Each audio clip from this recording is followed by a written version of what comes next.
say some stories never wanted to be told. They linger in the dust of forgotten towns, whispered about only in the dim corners of bars or buried in family Bibles no one dares to open. This is one of those stories, one that reeks of secrecy, shame, and something darker than sin itself. Hi everyone, welcome to my channel. Hit subscribe and tap the bell icon before this story pulls you in too deep, because once you hear it, there's no unhearing it. This is the story of a girl who married her own father, a tale so disturbing it was erased from public memory, yet it lived on in quiet rumors passed from one generation to the next. On the surface, it looks like the scandal of one broken family, but when you peel back the layers, you find an entire town complicit in silence, a culture of hidden bloodlines, and an America more twisted than we're taught in school. It begins in a town that time seemed to forget, a patchwork of farmland and unpaved roads. In places like this, family wasn't just important, it was everything. But bloodlines were not always neat. Generations folded in on themselves like pages worn too thin.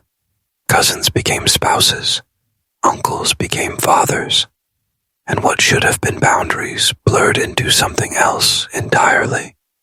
The girl at the center of our story grew up believing her family was both her comfort and her cage.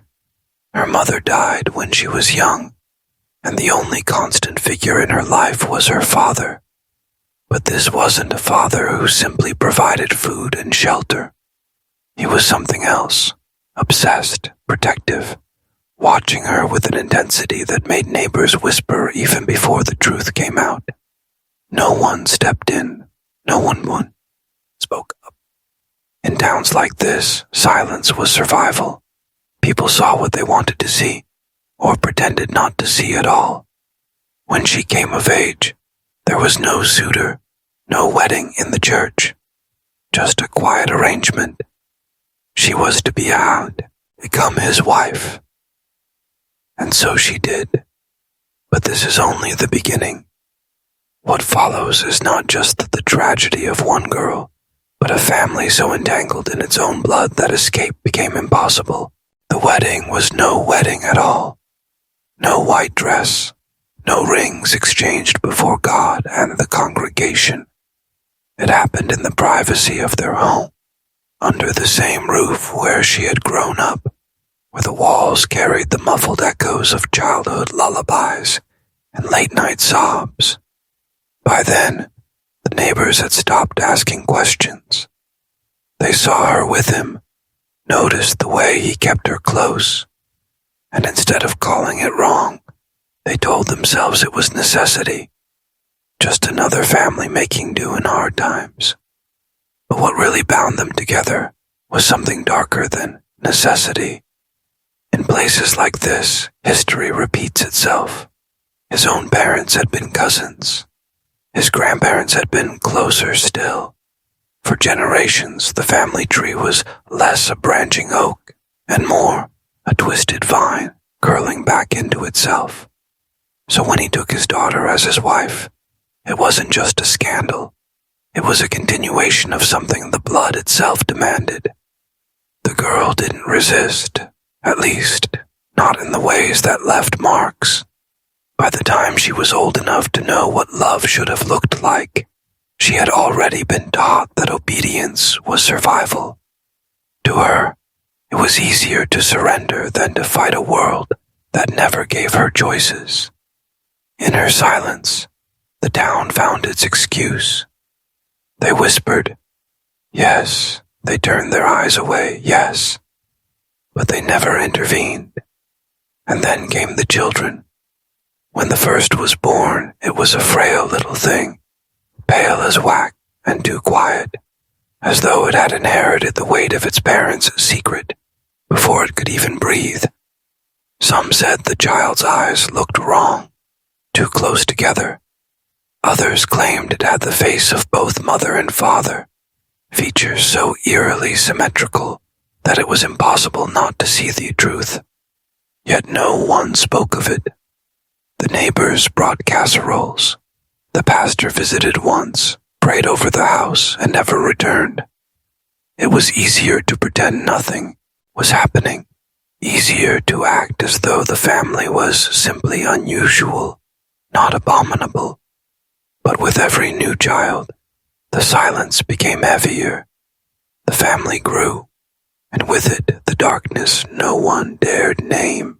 As the children grew, the truth of their lineage could no longer hide behind whispers and half-closed curtains.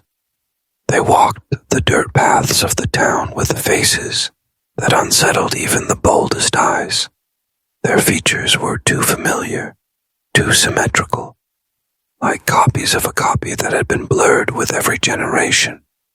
Some had eyes too close together, others with jaws that jutted unnaturally, and yet still, each child bore the unmistakable resemblance of their father, who was also their grandfather. The neighbors by now spoke only behind doors. They would watch the children play in the overgrown yard, climbing trees and chasing one another, their laughter strange and hollow, as though it didn't belong to ordinary childhood. And in that laughter, people swore they could hear echoes of something old, something not quite human anymore. In the schoolhouse, the children sat together, silent, often mocked by other children until those taunts stopped abruptly. No one knew exactly why, but one by one, the other students grew frightened of them. Some said it was their eyes, glassy, unblinking stares that seemed to peer through skin and bone. Others said it was the way they whispered to each other in voices too low for anyone else to hear, like a secret language only their blood understood. Rumors began to spread. Some townsfolk claimed that when one of the children was angered, livestock would turn up dead, their bodies twisted as though something had drained the life from them. Others believed the family was cursed, that this was not simply the result of inbreeding, but something older, something darker, a legacy stretching back before the town itself. The pastor's wife was overheard saying she had seen the children standing in the fields under the moonlight, holding hands in a circle, staring skyward as though waiting for something. She swore she heard them humming a tune he didn't recognize, low and droning, until it sank into her bones like a cold sickness. And yet, still, no one acted. The town was bound by its own fear, its own silence. They convinced themselves the family was dangerous, yes, but also untouchable. And so the children grew, each one a living reminder of secrets that should never have been born, yet now walked and breathed in the daylight. By the time the children reached adolescence, the unease within the town had grown into a silent fever. Neighbors locked their doors earlier, shutters were drawn tighter, and the roads that once bustled with small-town simplicity grew quiet whenever one of the family members walked past. People claimed the air grew colder in their presence, and even the most skeptical could not deny that something about them seemed wrong, unnatural, as if their very existence was bending the laws of blood and bone. What made the story even darker was that the cycle had not stopped. The patriarch, both father and grandfather, was not content with his sins already committed. Whispers told of how he began to arrange unions between his own children, pushing them into the same shadows he had created. The townsfolk could pretend not to see, but behind lace curtains and candlelight, they spoke of it. Brother with sister, daughter with father. It was no longer rumor. It was a truth everyone feared to confront. The local doctor, one of the few who ever dared step inside that house, confided to a colleague that he had seen things he wished he hadn't.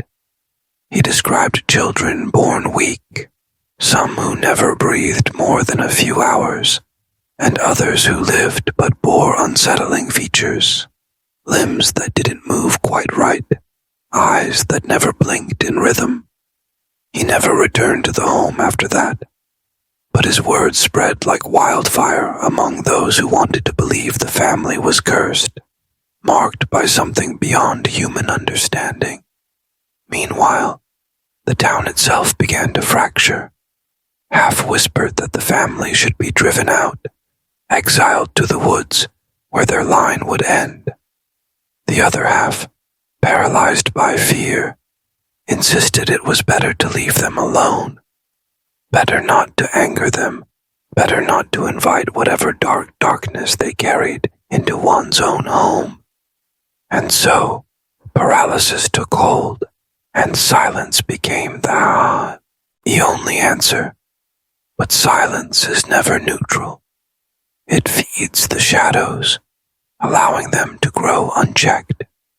And in that silence, the family's grip tightened, not through power, not through wealth, but through a chilling inevitability. As long as no one spoke, as long as no one stopped them, the cycle would continue. And it did. By the turn of the decade, the family's dark shadow was no longer confined to their crumbling farmhouse. What had begun as a private sin had spilled outward, seeping into the very soil of the town itself. People whispered of strange figures glimpsed at dusk, children wandering alone in the fields, pale and gaunt, their eyes catching light in ways that unsettled the strongest hearts. Farmers spoke of livestock disappearing, or worse, found lifeless, with no explanation other than that something unnatural had touched them. But the most disturbing part was not what people saw. It was what they began to feel. Visitors described an invisible weight pressing down on them whenever they passed near the property, as though unseen hands were resting on their shoulders, urging them to look away. Local clergy attempted to intervene, but even their words faltered. Sermons spoke vaguely of sin and corruption, but none dared name the family directly. To do so, they believed, was to invite doom. Inside the home, the situation grew even more dire.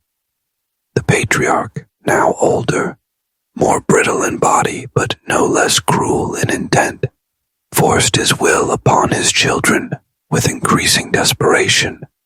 His obsession was no longer survival of a line. It was dominance, an unrelenting demand that the family remain bound to him, even as the world outside whispered of progress and morality. The daughters were no longer seen at gatherings. The sons, when they did appear, looked hollow, drained, as though their lives had been leached away. Those who lived closest to the family spoke of hearing screams carried on the night wind, sharp, guttural sounds that chilled the bone. Others swore they saw candlelight flickering from the upper windows long past midnight, moving too quickly, too erratically, to belong to a single hand.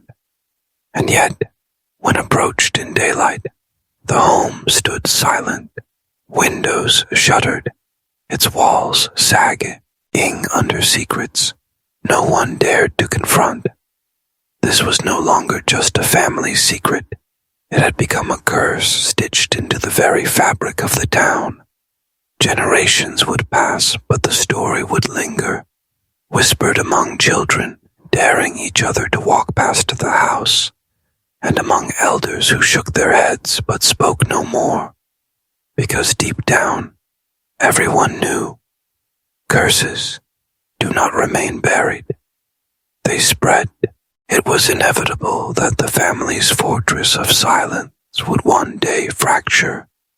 Secrets that grotesque, festering for so long, cannot remain contained forever.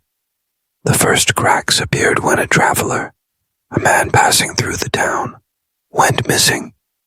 His horse was found tethered near the edge of the family's land, but the man himself was never seen again. Some believed he simply fled, abandoning his possessions, but others whispered that the family had taken him and that his fate was sealed within those walls. The disappearance forced the townspeople to look closer, though their eyes trembled to see too much.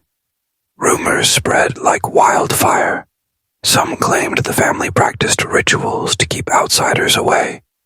Others insisted they had turned to feeding upon their own.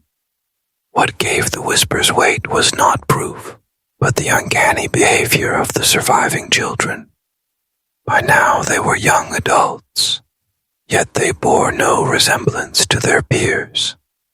Their bodies were frail, twisted slightly as though nature itself had recoiled during their creation. Their speech was halting, their eyes too wide, as though the world appeared to them in a way no one else could understand. An old woman who lived nearest the homestead claimed that she once saw two of the siblings holding hands in the fields, moving not as brother and sister, but as lovers. The memory rattled her so deeply she refused to speak of it again. Others muttered that the father had claimed even more than daughters, that he had fathered children with his own children, ensuring that the bloodline spiraled in on itself like a snake devouring its own tail. The town began to fracture, divided between those who wanted to intervene and those who believed disturbing the family would unleash something far worse. Meetings were held in hushed tones, lanterns dimmed, doors locked. But still, no one acted. Fear kept them silent. Fear and something else, fascination.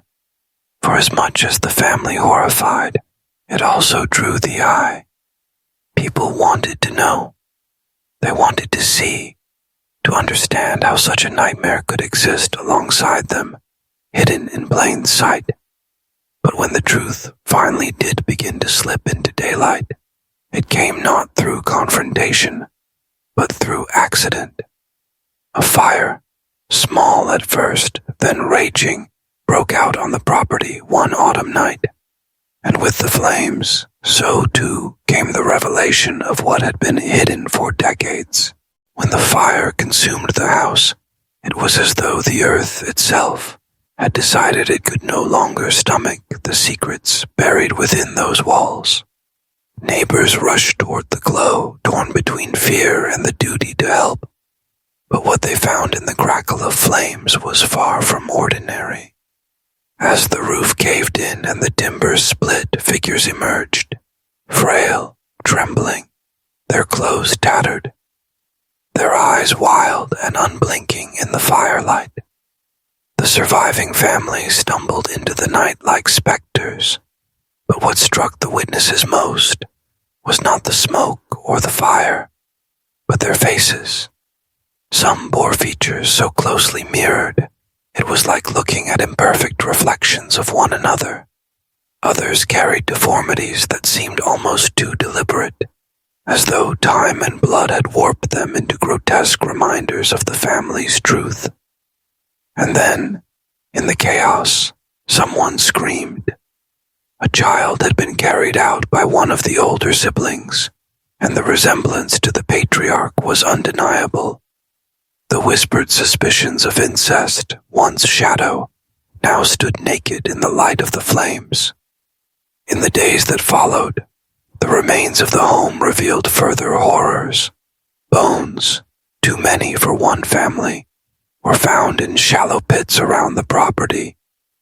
Journals, half burned, recorded fragments of confessions, of love where there should have been none, of children born only to be buried, of a father who blurred every line of morality until the family no longer knew where sin ended and survival began. The town was never the same after that night. Some swore they could still hear the cries from the fields, Others claimed the family's bloodline did not end there, that survivors scattered, taking their secrets with them, planting their cursed roots elsewhere. For years, the property remained untouched, a scar on the land. And to this day, the descendants of that town refuse to speak openly of what happened. It is their unspoken agreement, their pact of silence. Perhaps that is why the story endures, not because of what was proven, but because of what was suggested. Because somewhere in America's history lies a truth so dark, so buried, that even those who lived through it feared to pass it on. And maybe, just maybe, that's what makes the tale of the woman who married her father not just a story, but a curse still echoing through time. Every story leaves a scar. Drop yours in the comments, and don't forget to subscribe. Something is always listening.